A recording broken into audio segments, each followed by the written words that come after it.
Hey, witches! Hello. We're going even further off the beaten path today. Um, so we did our fan casting and we did our bonus Hocus Pocus episode. And we're trying something a little different since it's October and it's like spooky month. So we both picked we went in with the theme of urban legends, but mine kind of turned more into a true crime because I bought this book, Haunted Lafayette, which is about um, the city, Lafayette, and the different hauntings and things that happen there. But as I was reading through it, there was a really interesting true crime story that kind of maybe deals with possession. I don't think she was actually possessed. I think she was just mentally ill, but we'll get into that. Um, so this happened in August of 1982 in downtown Lafayette. The apartments, it's an old house that was like turned into apartments, which is a lot of Lafayette. But the house is still there. There's actually a picture in here. I should have put that on the Instagram. Um, right here. It happened at 601 and a half New York Street in downtown Lafayette. That apartment right there. Have you driven by that Oh, before? yeah, I have. Yeah, I have too. so, um, That's weird Marcia because healed. Yeah, I feel like I've yeah. been in that apartment. I feel like I looked at it once when we were looking for a new apartment. Not that I was looking for apartments, but I think I was in there for like child services. Oh, maybe. That's so weird. So, All right. like I said, 601 and a half New York Street, Lafayette.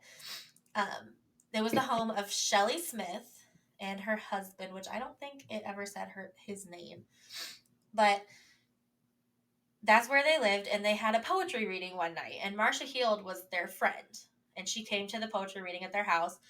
They stayed up really late. Her and Shelly Smith stayed up really late, talking about poetry and whatever girls talk about, especially in the 80s. Like just talk. Um, so it was really late in the night, and Shelly was like, "Do you want to stay on the couch?" Marsha was like, "No, I'm gonna go home." Marsha lived in Plainfield, which is about an hour drive, maybe not quite an hour. Um, but she ended up going into her car and just staying in her car for a couple hours.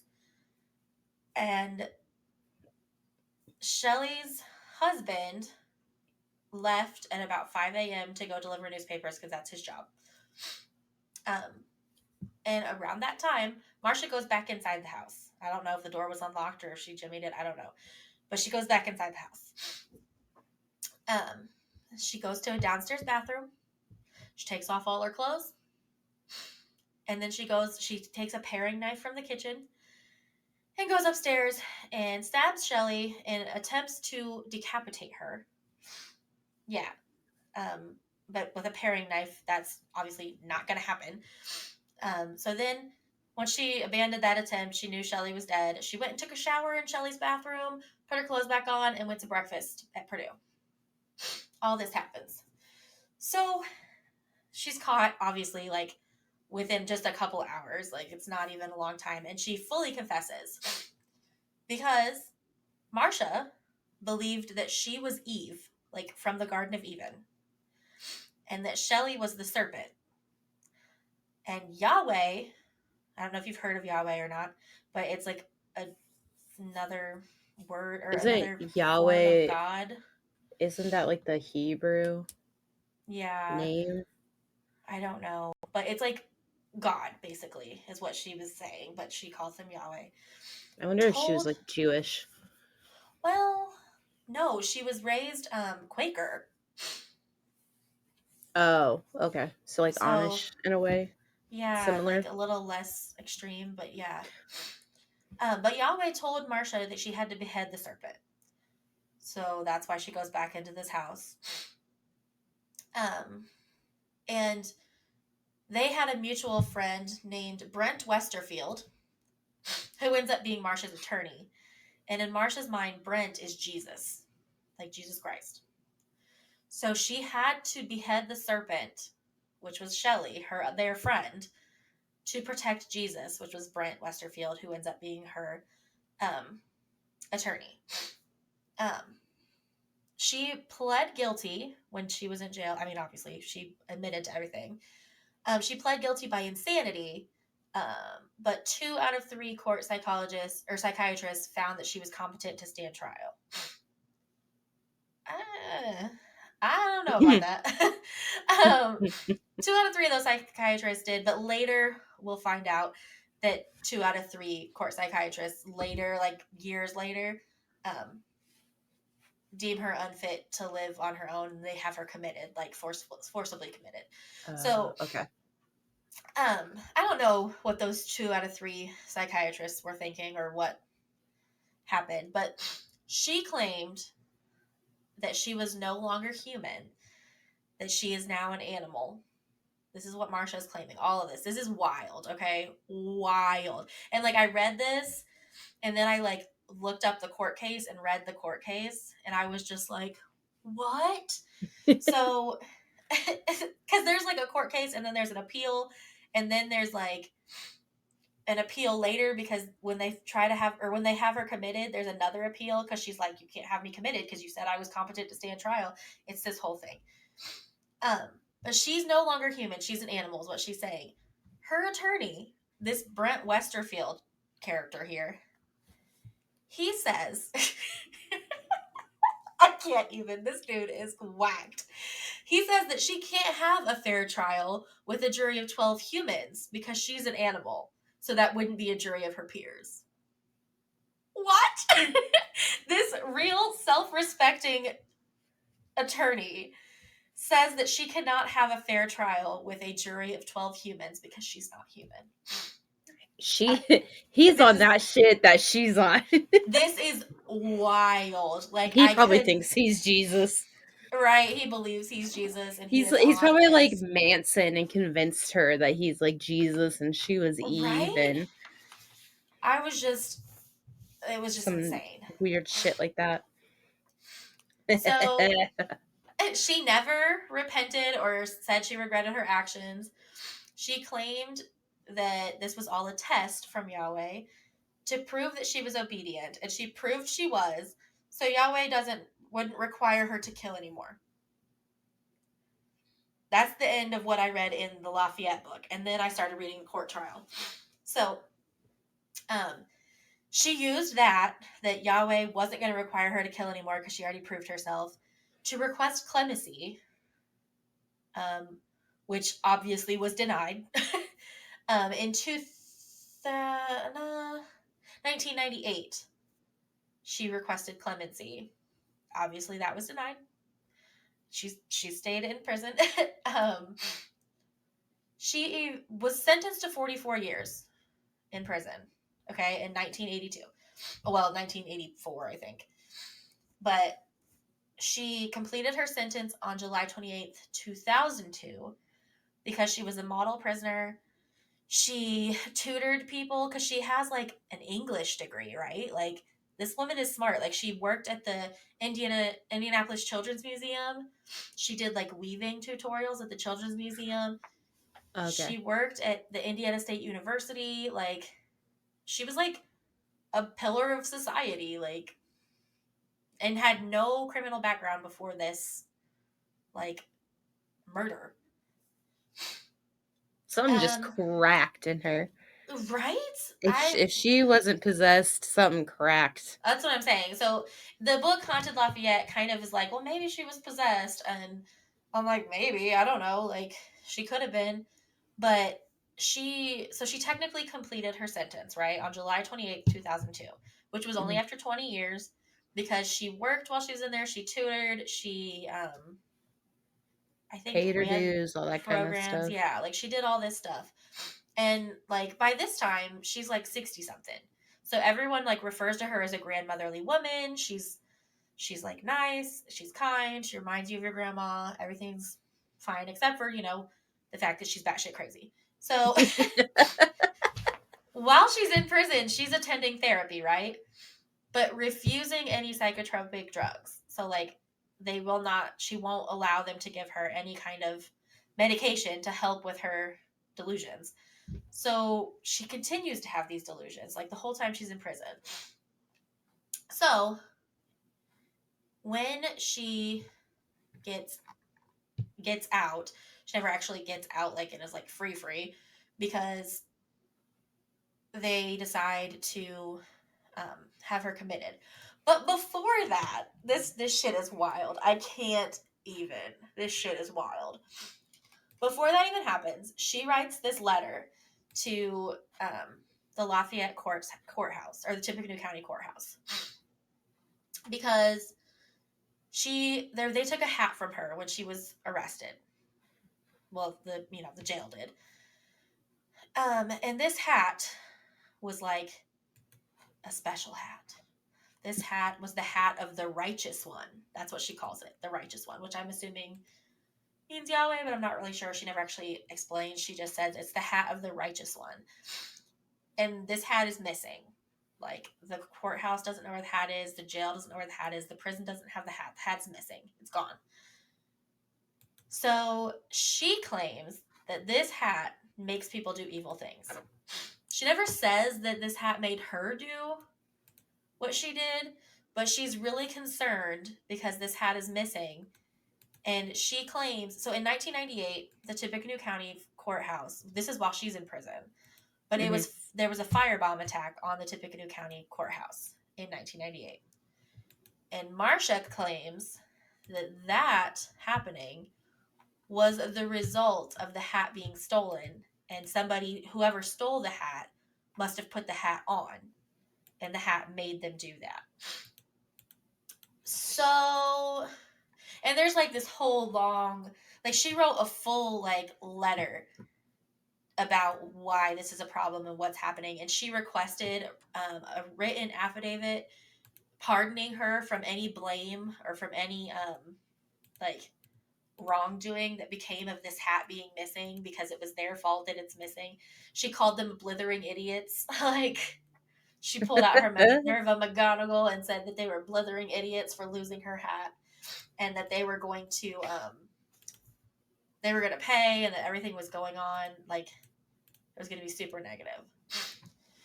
So this whole time that she's been in prison, right, there's been a minister who is also a psychiatrist, like, visiting her and giving her therapy sessions and like working with her in the prison. He is one of 3 of the professionals that eventually forces her to be committed to a long-term facility.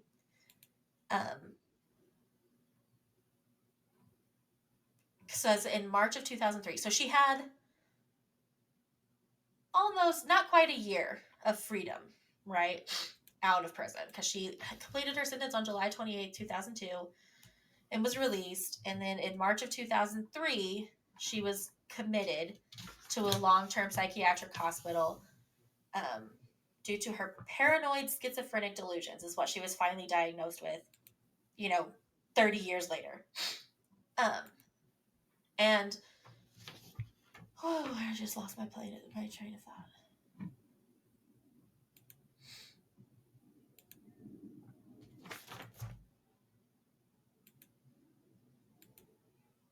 What was I going to say about that? My bad, guys. I just lost my whole train of thought. The train derailed, jumped out my ear, and fell on the floor. March of 2003, he was forcibly committed to a long-term psych. Oh, and her sentence there was not to be less than 90 days. So she had to go to the psychiatric hospital for at least 90 days. 2 out of 3 professionals recommended her being admitted in the state facility in Evansville for treatment because they decided she was a danger to herself and others. There were 2 professionals, one of them being the minister that worked with her while she was in prison, that said she should be committed for paranoid schizophrenia. There was one professional who said that while her delusions persisted, she did not actually pose any danger to society. Like, she still had these delusions that she was Eve, and that, her lawyer was Jesus and all of this, but she wasn't going to act on anything. She wasn't going to hurt anyone. That shit's wild. Like, I can't even. It's just wild. What I can't find, and I searched for hours last night, is whether or not she's still alive. I could not find any kind of obituary for her. And obviously there is no information about her anywhere online. If she is still alive, she would be 80, about 84 years old. So she totally could still be alive. Like, that's totally Yeah. possible. Um, but once she went to the psychiatric hospital, there's no more records of her anywhere, because obviously they doctor patient confidentiality, don't release their records. Right. So after she left the prison, there's no more records of her. So I don't know anything else about her after that. But this shit is wild. And it's even more wild because I feel like I had never heard of Yahweh until I moved to Lafayette. So I feel like maybe there's like a group of people Maybe. here that believe this. But what I find super wild is that the original psychiatrists didn't find her or found her competent to stand trial. Yeah, that's kind of weird. I mean, after Like, she swears that everything. she's an animal and that she's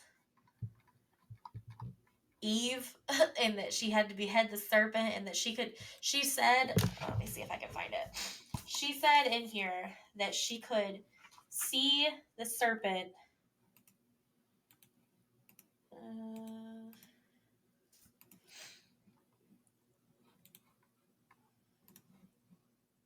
where is it at? She could see the head of the serpent in front of Shelly. Oh, okay. So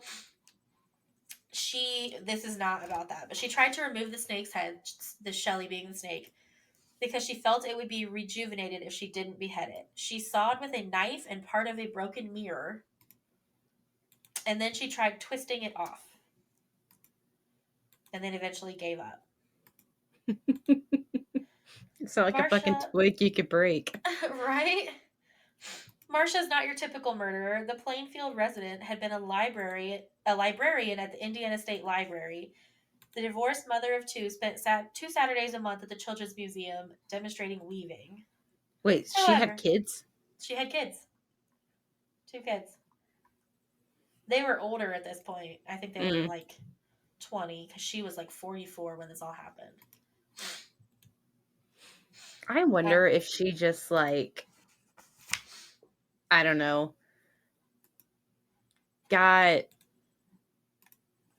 I I don't want to say like involved with drugs, but like I, what if she just like did drugs and got a bad trip and then she's just like, well, now I'm fucked. Like we're gonna do it this right? way. Um.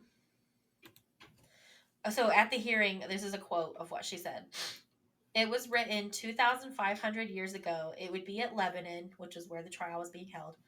It is Yahweh's will. Human beings have no knowledge of my world. They shouldn't meddle. I'm not a human being. I'm an animal. I became an animal and vanished.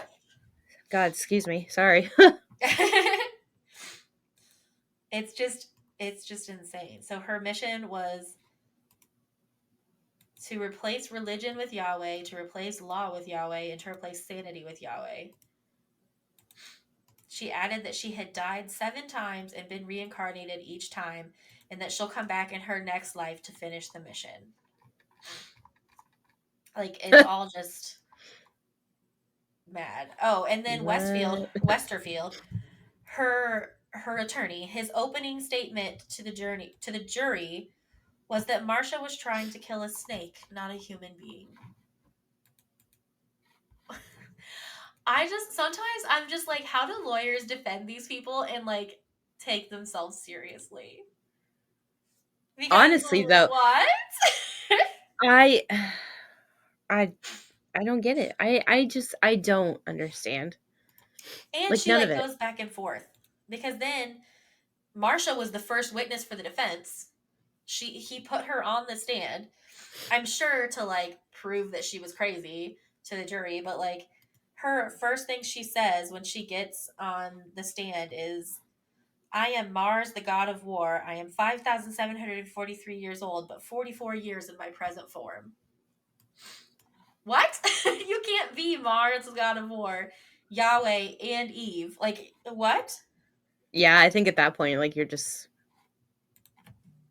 you're just done.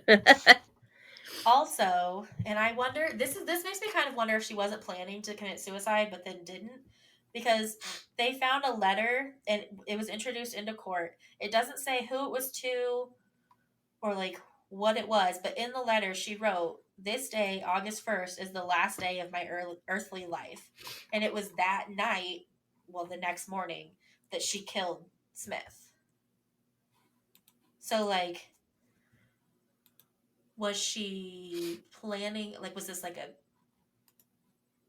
homicide suicide, like a murder suicide Maybe. planned, and then she just She didn't just go was through gonna with it? go. Well, and I kind of wonder too if she was just like, I'm gonna go have breakfast, like a Right, last meal.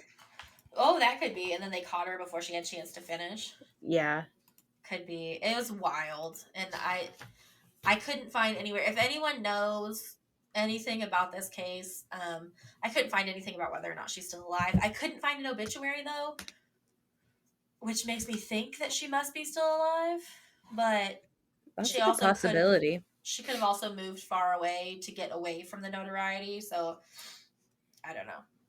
Right. Well, and also she might have, I wouldn't say witness protection, but But like changed her name. yeah, Yeah. and legally just lost all her, I wouldn't say credit, but like person, like her, the name. Right. What you should do is try to find the kids. Yeah. So I maybe I'll be able to find her kids in the court case. I tried to look up the newspaper articles about that time, but you have to pay to get the archived articles, Oh, yeah, no and thanks. yeah, it wasn't quite worth that to me. But that's all I have about Marsha Heald and her just wild ass life. Um, That's insane. which it's so crazy too because like up until that time, she was a completely normal, like she had friends. She was at this lady's house for a poetry reading because she's a librarian. Like she was a librarian. Like and she had two kids and she was divorced, but it was like an amicable divorce. Hmm. It's just wild. Yeah, that's what. I don't know. Okay, I do have one other kind of true crimey kind of thing, true Mhm. crimey slash ghost kind of thing. So the Lar Hotel. Anyone who's been to Lafayette or lived in Lafayette or the surrounding area has probably heard of the Lar Hotel. Um, it's like a nice, fancy place downtown. They hold events there a lot. But it used to be like a real hotel, like where you could go stay. Now it's more of like an event center. Um, so June 12th in 1876, James A. Moon checked into the Lar Hotel, which was called the Lar House at the time. Um, he had tried to kill himself twice before using chloroform, but that just, like knocks you out. And then the police officers revived him. Um, so he decided to do something a little more foolproof. He checks into the Lar Hotel and brings this contraption that he's made with him. He checks in to a room for a week. Okay. Mhm. Then he rigs up this. He has a shave. He meets with some former veterans who he was friends with. He was a veteran, who he had fought with in the Civil War. He was a Civil War veteran. Okay. Then later that afternoon, he decides to put together his device. Stop doing that. My light is flickering. That's weird. Okay, he starts putting together this device. It's Marsha. Marsha! Oh It's coming. gosh. So he has Oh my god, this is just insane. I can't even. The stories in here are insane. He has a tomahawk, which is like an axe, right? Mhm. Like this huge tomahawk suspended. It's fastened to a cord that's hooked to the window, and it's like suspended over. He's basically building a guillotine Oh, over okay. like Well, the edge of the bed, and there's a box on the floor for his head to fall into. Like he's got all of this figured out. He puts a candle on the windowsill underneath the cord to burn the cord. And once the cord burns, the tomahawk's going to fall. So then he chloroforms himself. Like he lays in the position and chloroforms himself. So once the candle burns through the cord, the tomahawk will fall on his neck. It works. And the next morning, his body is discovered. And the manager of the hotel kept the device that he made, kept it, and displayed it at the hotel because the Lar Hotel was a popular tourist stop, which it eventually went out of business. Well, it changed its name to the Lar Hotel in 1848 and went out of business in the 1950s. Mark Twain once stayed there. President Ulysses S. Grant and John Purdue lived there for a while. oh, of course, Um, John Purdue lived there. yeah. So all of that happened, and then apparently it said this. This is literally the sentence. Apparently, suicide must have run in his family. His son committed suicide in Kansas in 1900, and his daughter did herself in at a Chicago apartment 1 year later.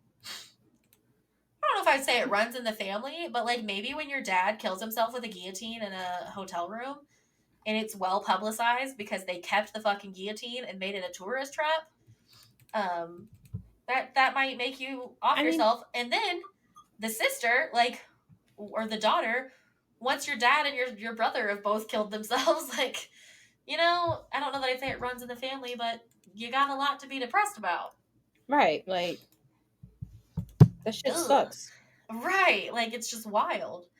So, those are my two wild true crime stories of the day. Marsha, man. Marsha. Marsha, She's an Marsha, animal. Marsha. Oh my gosh.